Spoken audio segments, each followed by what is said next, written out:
Hi everyone. So this is a test of attention, and in it I am going to test your powers to pay attention to something that I'm asking you to do.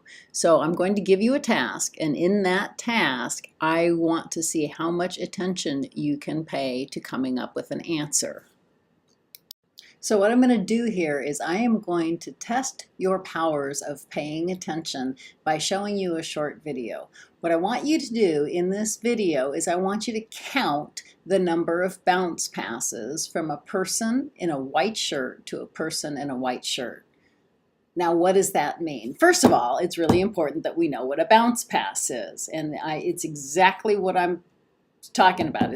There's no trick here. What a bounce pass is in basketball. A bounce pass is when you bounce the ball and it actually goes to another person and bounces in between, which is way different than a chest pass where it's just passing from person to person without a bounce. It's very, very different than a dribble where you're bouncing it to yourself and coming back. So what I want you to do is in this video, there's going to be a lot of people weaving in and out. So there's some people with white t-shirts on. There's some people with black t-shirts on. They're weaving in and out of each other, and there's several different basketballs. Sometimes they're bouncing the basketball and dribbling it back to themselves. Sometimes they're chest passing. Sometimes they're bounce passing. Sometimes it's going from somebody with a white shirt to a black shirt. Sometimes it's going a black shirt to a white shirt. Sometimes it's going from a black shirt to a black shirt.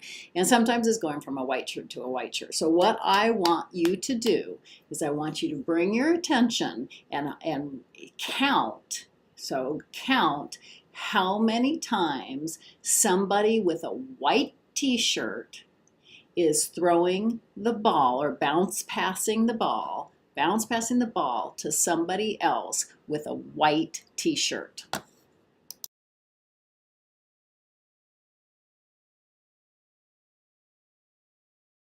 Okay, so one more time. You're counting the number of bounce passes, not dribbles, not chest passes. Counting the number of bounce passes from somebody with a white shirt to somebody else with a white shirt. I'm sorry, I keep going over this. I just want to make sure that you have the directions very, very clear because I am going to test your powers to pay attention. Okay? Not somebody with a white shirt to a black shirt, not a black shirt to a white shirt, not a chest pass, not a dribble. Count the number of bounce passes from somebody with a white shirt to somebody with a white shirt.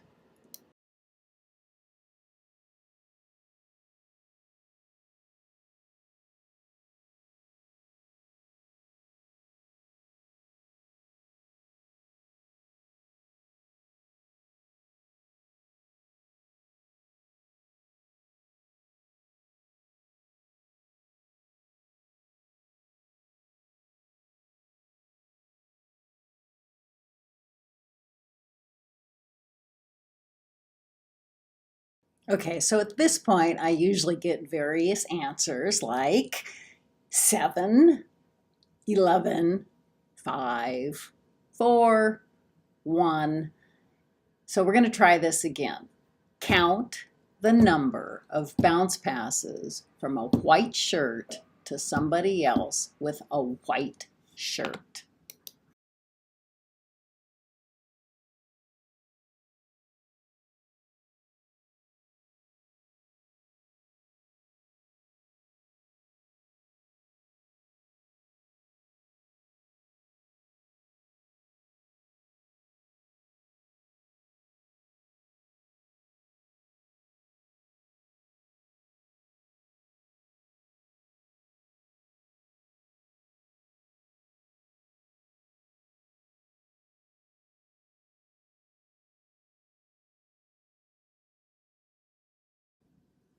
So how many did you get?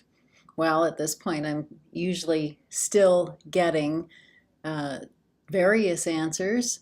And so this time what I want you to do is I just want you to watch it without counting. And I know when I say that, the first thing everybody wants to do is really count. But this time I just want you to sit back, relax, watch it without counting.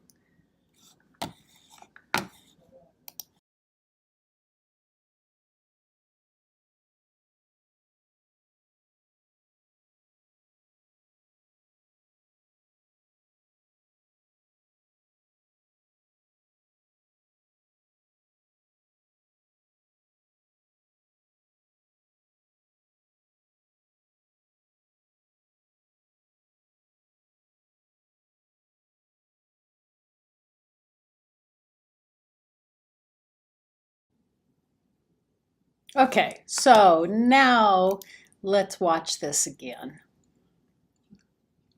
Throwing the ball, throwing the ball, throwing the ball. Oh my gosh, here comes a gorilla banging his chest. Oh, wait a minute, let's watch that again. Gorilla right there banging on it. Oh, what? What? Let's go back just for a minute. There's that gorilla. Look at that gorilla. How did you miss that? So first, yes, there were 4 bounce passes between a person with a white shirt and a person with a white shirt. But that's not why I show you this video. And whether you saw the gorilla or not, there's no magic one way or the other. But the truth is, over 80% of the people that see this video don't ever see the gorilla. And the reason why is that when your attention is hyper-focused on one thing, that you literally don't see other things. Now, honestly, I absolutely did everything I could to hyper-focus your attention on the ball so you wouldn't see the gorilla. And however focused you were, kind of determined the likelihood of whether you would see the gorilla or not.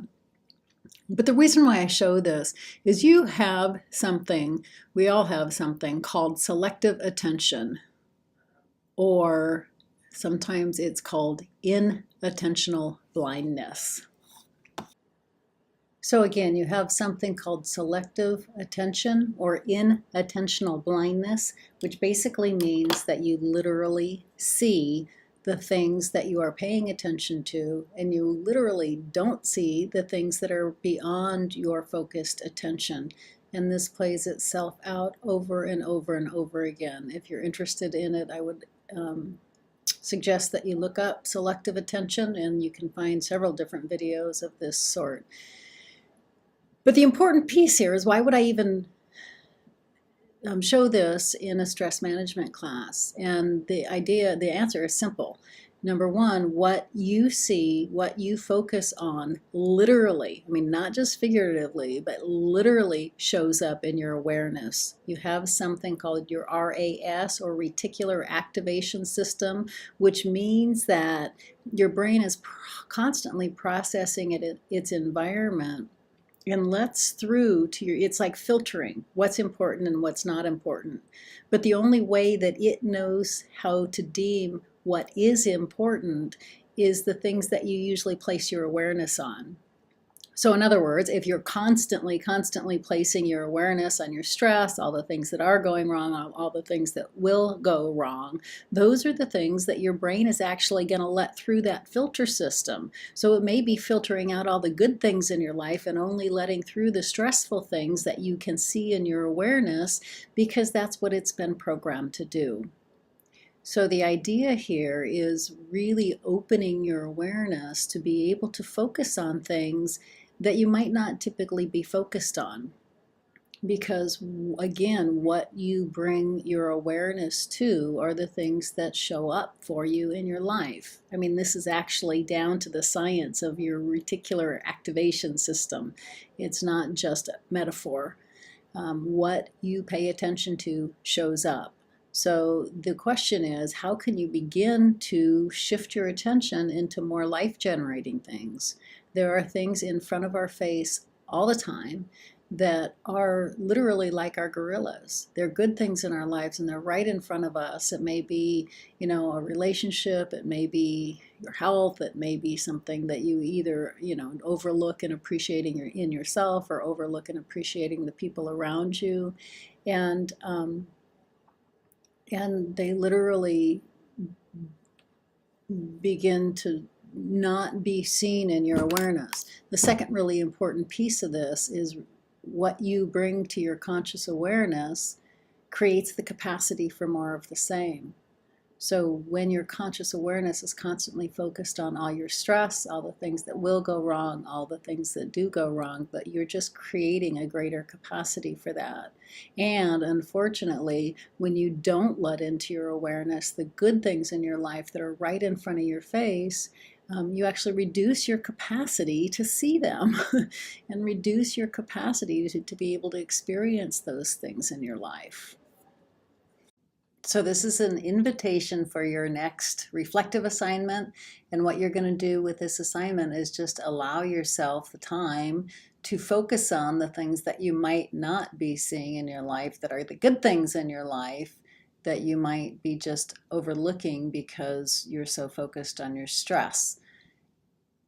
And again, it's just an invitation to look. I once had a student, all these reflections are invitations to look. I once had a student say, how can I see the things that in my life that I'm not seeing if I don't see them? So again, I'm not pushing you to go anywhere that doesn't feel comfortable, but this is the invitation for your next writing assignment. One of the most memorable ones I had on this line was, again, your final at the end of the semester. One of your options is to take kind of something that we did in class and make a longer version of it. And so one of the finals I had once was by a student once, and the title of his final paper was "The Gorilla Was My Girlfriend." And what his story was that he had been in a 4-year relationship with a woman, and they were actually planning to get married. They were engaged to get married, and their relationship was falling apart. And it was falling apart because he was so stressed out, and that all he could focus on was his stress. And so he would come home from work and just stress out and watch TV, and and she was getting frustrated because they weren't spending any quality time together. And so when she would bring it up, he would think that she was just nagging. And when we did this assignment in class, it just hit him like a ton of bricks that his girlfriend had actually become what his gorilla was, that he wasn't seeing his girlfriend in the light that he used to see her in because he was so focused on his stress. And so what he did at that point, it wasn't a monumental change to begin with. It was just like, when he'd come home and be stressed out and need to zone out on TV, he'd just ask her to watch with him. And again, in the world of neuroscience, little changes add up. And so just little changes over time. And he actually documented these changes all throughout the end of what was a quarter at that time.